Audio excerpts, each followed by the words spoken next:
তো ব্যাকল্যাশ হতে আর মাত্র একদিনেরই টাইম বাকি আছে। কালকের আমরা স্ম্যাকডাউন দেখতে পাবো আর ঠিক তার 24 ঘন্টা পরই আমরা ব্যাকল্যাশ দেখতে পেতে চলেছি। আর এই ব্যাকল্যাশ তোমরা ক্রিকিফাই আর স্পোর্টস ZX অ্যাপেতে দেখতে পাবে একদম ফ্রিতে। আর যাদের কাছে নেটফ্লিক্সের সাবস্ক্রিপশন আছে তারা তো এমনিতেই দেখতে পাবে। তো এই ব্যাকল্যাশ হচ্ছে এমন একটা প্রিমিয়াম লাইভ ইভেন্ট যেটা রেসলম্যানিয়ার পর প্রথম প্রিমিয়াম লাইভ ইভেন্ট হতে চলেছে। আর এটা ঠিক একদম রেসলম্যানিয়ার মতোই অবস্থা, মানে রেসলম্যানিয়ারও কোনো রকম হাইপ ছিল না, এটারও কোনো রকম হাইপ নেই। এমনকি ব্যাকল্যাশ কাল বাদে পরশু হতে চলেছে, এটাও কিন্তু অনেকে ভুলে গেছে।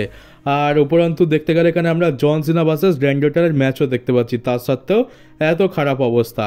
আর আজকের করব এই ভিডিওতে এই প্রিমিয়াম লাইভ ইভেন্টের প্রেডিকশন। এটা পুরোপুরি আমার ওপিনিয়ন যে আমার কি মনে হয় যে এখানে কে জিততে পারে বা কি হতে পারে।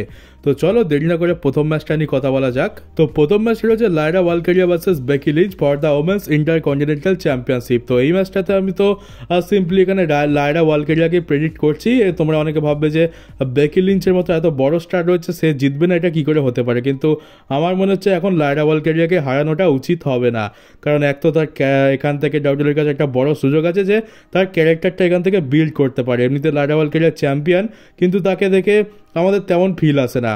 তো এখানে যদি সে বেকি লিঞ্চকে হারিয়ে দেয় যে কোনোভাবে, তাহলে একটা বলতে পারো যে তার একটা দারুণ ক্যারেক্টার বিল্ড হয়ে যাবে।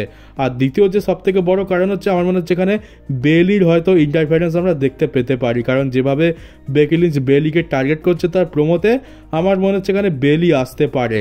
তো সেই জন্যই আমার মনে হয় যে এখানে বেকি লিঞ্চ হয়তো জিতবে না। খুবই সহজ মনে হচ্ছে বেকি লিঞ্চের জন্য, কিন্তু মনে হয় না এখানে অতটাও সহজ হবে। তো আমার মতে এখানে লায়রা ওয়ালকেরিয়াই চ্যাম্পিয়নশিপ রিটেন করতে চলেছে। তবে আমি এখানে ভুলও হতে পারি, বেকি লিঞ্চ একজন অনেক বড় স্টার, তার কাছে চ্যাম্পিয়নশিপ অনায়াসেই আসতে পারে। এরপর আছে ইউএস চ্যাম্পিয়নশিপের জন্য Drew McIntyre versus Damian Priest versus LA Knight versus Jacob Fatu. তো এই ম্যাচটা তো আমার মনে হয় না যেখানে কোনো টাইটেল চেঞ্জ হবে। এখানে জেকব ফাটুই তার টাইটেল সাকসেসফুলি রিটেন করবে, কিন্তু দেখতে গেলে এখানে যেহেতু আরও এক্সট্রা 3 জন রয়েছে, তো যে যাকে পারে পিন করে চ্যাম্পিয়ন হয়ে যেতে পারে। LA নাইটের চান্স তো আমার লাগছে না, ডিমান প্রিস্টকে মনে হয় না বানাবে। আর সব থেকে বেশি রয়েছে ড্রু ম্যাকিন্টায়ার। তো আমার তো আমি তো চাই যে যদি কেউ জেতে তাহলে যেন ড্রু ম্যাকিন্টায়ারে জিতুক, কিন্তু মনে হয় না জেকব ফাটুর কাছ থেকে এত তাড়াতাড়ি চ্যাম্পিয়নশিপ যেতে চলেছে। কম করে হলেও সামারস্ল্যাম অবধি তো যাবেই। তো আমার প্রেডিকশন এখানে জেকব ফাটুই থাকবে। আর এরপরে হচ্ছে ইন্টারকন্টিনেন্টাল চ্যাম্পিয়নশিপের জন্য পেন্টা ভার্সেস ডমডম ভাই। তো আমাদের ডমডম ভাই আর পেন্টা দুজনেই তো মেক্সিকান, আর এখন মেক্সিকানদের তো ভালো পুশ করা হচ্ছে, তো বলা যায় না এখানে টাইটেল চেঞ্জ আমরা হয়তো দেখতে পেতে পারি। কিন্তু পার্সোনালি আমি এখানে কোনো টাইটেল চেঞ্জ দেখতে চাই না। পেনটা হেরে যাবে এটা একটা অনেক বড় বিষয়, কিন্তু এখানে ইন্টারফারেন্স হতে পারে, সেখানে আমরা ফিন বেলার জাজমেন্টে সবাইকে আসতে দেখতে পাবো। এটা তো কনফার্ম যেখানে জাজমেন্টে আসছে। তো এবারে প্রেডিকশন যদি বলো, আমার মনে হচ্ছে এখানে ডমিনিক মিস্টেরিও তার টাইটেল সাকসেসফুলি রিটেন করে নেবে। আর অফকোর্স এখানে পেনটা তো ক্লিনভাবে হারবে না, এখানে জাজমেন্টের সাহায্য অবশ্যই লাগবে। তবে যদি এখানে ডমিনিক হেরে যায় তাহলে একমাত্র ফিন বেলারের জন্যই হারতে পারে। আমরা দেখেছি যে ফিন বেলারের একটু গর্বত্ব চলছে, কিন্তু সেই গর্বত্ব আমরা 2 বছর ধরে দেখছি, এখনো পর্যন্ত কিচ্ছু আমরা দেখতে পাইনি যে ফিন বেলারকে আদৌ বের করা হবে কি হবে না। সেই দিন তো আর আসছে না, তো ধরে নিচ্ছি যে এখানেও আমরা সেই জিনিসটা দেখতে পাবো না। তো ডমডম ভাই জিততে চলেছে। এমনিতেও যখন রেসলম্যানিয়াতে ডমডম ভাই জিতেছিল ফ্যান্সরা খুবই খুশি হয়েছিল, আর এখনই আমার মনে হয় না এত তাড়াতাড়ি তাকে চ্যাম্পিয়নশিপটা হারানো খুব একটা ভালো ডিসিশন হবে। ফ্যান্সরা তাকে চ্যাম্পিয়ন দেখতে চায়, ডাব্লিউডব্লিউ তার প্রতি ইনভেস্ট করেছে, তো আমার মনে হয় তাকে একটা ভালো মতো টাইটেল রেন দেওয়া উচিত। আর এরপরে হচ্ছে গন্থার ভার্সেস প্যাট ম্যাকাফি। তো এই ম্যাচটা তো অনেকেই ভাববে যে বেকার ম্যাচ, কি বা হবে, গন্থার তো খুব সহজেই জিতে যাবে, প্যাট ম্যাকাফিকে একদম মেরে ছাতু বানিয়ে দেবে। আর সেটা তো অফকোর্স এখানে হবে, অনেকে এই ম্যাচটাকে সিম্পল ভাবছো, কিন্তু আমার এমনটা মনে হচ্ছে যে এখানে আমরা একটা বড় রিটার্ন দেখতে পেতে পারি। তো কি হবে দেখো, প্রেডিকশন তো সিম্পল যে এখানে গান্থার হারবে না। যদি এখানেও হেরে যায় তাহলে মান সম্মান আর থাকবে না। তো এখানে অফকোর্স গান্থার জিতে যাবে। আর ম্যাচ শেষ হয়ে যাওয়ার পরেও কিন্তু প্যাট ম্যাকাফির উপর অ্যাটাক করা গান্থার থামাবে না, গান্থার প্যাট ম্যাকাফির উপর অ্যাটাক কন্টিনিউ করবে, আর খুবই একটা বড় সড়ো ডেঞ্জারাস কিছু করার চেষ্টা করবে। আর তখন আমরা মেবি একটা রিটার্ন দেখতে পেতে পারি। আমি হয়তো ভুলও হতে পারি, তবে আমার মনে হচ্ছে যে রিটার্নটা হয়ে যেতে পারে।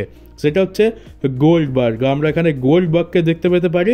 এমনটা রুমার চলছে যে আমরা সামারস্ল্যামেতে গান্থার ভার্সেস গোল্ডবার্গের মধ্যে ম্যাচ দেখতে পাবো। তো এখান থেকে হয়তো স্টোরি লাইন শুরু হয়ে যেতে পারে, কারণ একটা প্যাট ম্যাকাবি হচ্ছে গান্থারের তুলনায় খুবই কমজোর একটা অপোনেন্ট, তার উপর গান্থার জোর জুলুম করতেই পারে। এখানে ম্যাচে তো ভালো মতো ধোবেই, তারপর ম্যাচ শেষ হয়ে যাওয়ার পরেও তার উপর অ্যাটাক কন্টিনিউ রাখবে, আর তখন প্যাট ম্যাকাবিকে বাঁচানোর জন্য গোল্ডবাগ আসবে, তারপর স্টোরি লাইন আমরা কন্টিনিউ দেখতে পাবো। আর গোল্ডবাগ যেহেতু একজন পার্ট টাইমার, তাই এমনটা না যে তাকে ব্যাকল্যাশে এসে তারপর স্যাটারডে নাইটস মেন ইভেন্টে কিংবা মানি ইন দ্য ব্যাঙ্কেতেই ম্যাচ করতে হবে। সে যেহেতু একজন পার্ট টাইমার, তাই স্টোরি লাইনটা আরামসে সামারস্ল্যাম অবধি যেতে পারে। তো আমার তো মনে হচ্ছে এরকম একটা চান্স আছে, মেবি আমি ভুল হতে পারি, তবে আমি আশা রাখছি যে এখানে আমরা গোল্ডবাগের রিটার্ন দেখতে পাবো ম্যাচ শেষ হয়ে যাওয়ার পর। আর এরপর হচ্ছে ব্যাকল্যাশের মেইন ইভেন্ট জন সিনা ভার্সেস র্যান্ডি অর্টন, আর ডাব্লিউডব্লিউই থেকে ট্যাগ লাইন দিয়েছে ওয়ান লাস্ট টাইম, মানে শেষবারের জন্য এটা হচ্ছে। আর এটা হতে চলেছে র্যান্ডি অর্টনের হোম টাউন থেকে। তো দেখো প্রেডিকশনের কথা বললে এখানে অফকোর্স এখানে জন সিনারই জেতার চান্স বেশি, আমি জন সিনাকেই প্রেডিক্ট করছি যে জন সিনা জিতবে, কিন্তু মন থেকে তো আমি চাই যে র্যান্ডি অর্টন জিতুক, কারণ র্যান্ডি অর্টন আমার খুবই ফেভারিট সুপারস্টার। দুনিয়াতে যত রেসলার আছে সবাইকে যদি র্যান্ডি অর্টনের এগেনস্টেও রেখে দেওয়া হয়, তাহলেও আমি সবসময় র্যান্ডি অর্টনকেই সাপোর্ট করব। আর শুধুমাত্র একটা ক্ষেত্রেই ব্যতিক্রম হবে, যদি র্যান্ডি অর্টনের সামনে যদি ব্রক লেসনার থাকে, তাহলে শুধুমাত্র আমি ব্রক লেসনারকে সাপোর্ট করব, নাহলে আদারওয়াইজ আমি সব জায়গাতে র্যান্ডি অর্টনকে সাপোর্ট করবো। তো তোমরা ধরে নিতে পারো যে আমার ফেভারিট সুপারস্টারদের লিস্টের মধ্যে ব্রক লেসনার রয়েছে 1 নম্বরে আর র্যান্ডি অর্টন রয়েছে 2 নম্বরে। তো সেই জন্য আমি মন প্রাণ দিয়ে চাইবো যে এখানে র্যান্ডি অর্টন জিতুক, কিন্তু সেটা খুবই মুশকিল। আর তাছাড়া জন সিনার হিল টার্নটা যখন হয়েছিল তখন তো খুব ভালো ছিল, কিন্তু এখন হিল টার্নটা সত্যি খুবই বেকার হয়ে গেছে।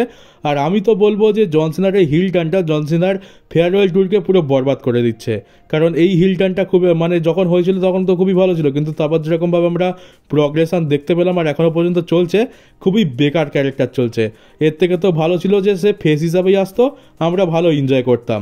তো আমি তো এটা একদমই সাপোর্টে নই। আর তোমরা যদি ভেবে থাকো যে এই ম্যাচটা খুবই দারুণ লেভেলের হবে, তো হ্যাঁ হতে পারে, কিন্তু আমি তো অত আশা রাখছি না, কারণ জন সিনার ক্যারেক্টারটা তোমরা একবার দেখো। জন সিনা কি বলছে, সে রেসলিংকে রুইন করবে, ওই চক্করে তো আমরা রেসলম্যানিয়াটা বরবাদ হতে দেখতে পেয়ে গেলাম। আর হতে পারে যে এই ম্যাচটা বহুত বেকার ডেলিভার করলো, এমনকি এই ম্যাচের এন্ড আমরা ডিসকোয়ালিফিকেশনের মাধ্যমেও দেখতে পেতে পারি। তো তোমরা তার জন্য রেডি থাকো। ম্যাচটা যদি ভালো হয় তো খুবই ভালো, আর যদি না হয় তো খুব একটা সারপ্রাইজ হওয়ার দরকার নেই। আর আমিও বেশি এক্সপেকটেশন তো রাখছি না, বিশেষ করে জন সিনার ক্যারেক্টারটাকে দেখে। এবার যদি ম্যাচটা সত্যি ভালো হয়ে যায় তাহলে সেটা আমাদের কপালের ব্যাপার। তো চলো গাইজ, এই ছিল আজকের আমার ব্যাকল্যাশের প্রেডিকশন ভিডিও। আর কেমন লাগলো কমেন্ট বক্সে অবশ্যই জানিও, তোমাদের প্রেডিকশন কি সেটাও কমেন্ট বক্সে জানাতে একদমই ভুলো না। নতুন হয়ে থাকলে চ্যানেলটাকে সাবস্ক্রাইব করে নোটিফিকেশন বেলটাকে অবশ্যই অন করে দিও, আর ভিডিওকে শেয়ারও করে দিও। তো চলো দেখা হচ্ছে তোমাদের সাথে ডাব্লিউডব্লিউইর পরের একটা নিউজ ভিডিওতে।